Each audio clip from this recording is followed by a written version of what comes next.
यस्य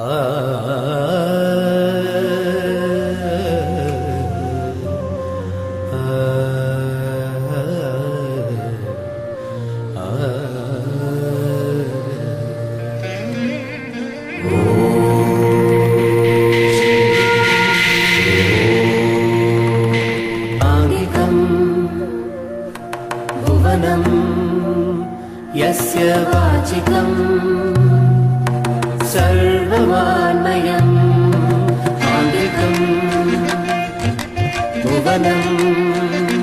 यस्य वाचिकं सर्ववाङ्मयम् आहार्यं चन्द्रतारादिकं वन्दे सात्विकं शिवम् आहार्यं चन्द्रतारादिकं वन्दे सात्विकं शिवम् आङ्गिकं भुवनं यस्य वाचिकं सर्ववाङ्मयम् आङ्गिकं भुवनं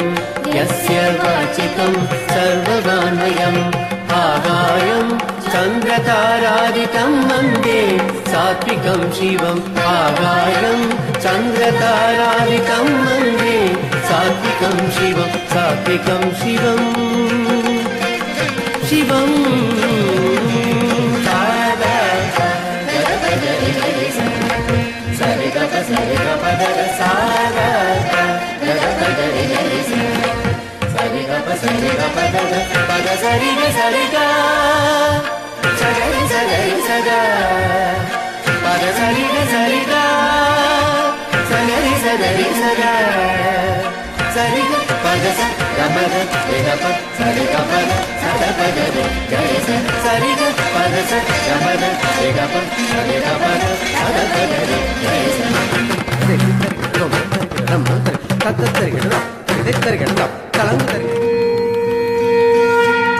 ब्रह्मा गुरुर्विष्णु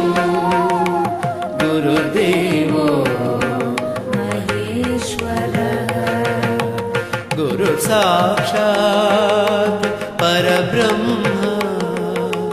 तस्मै श्री गुरवे नमः।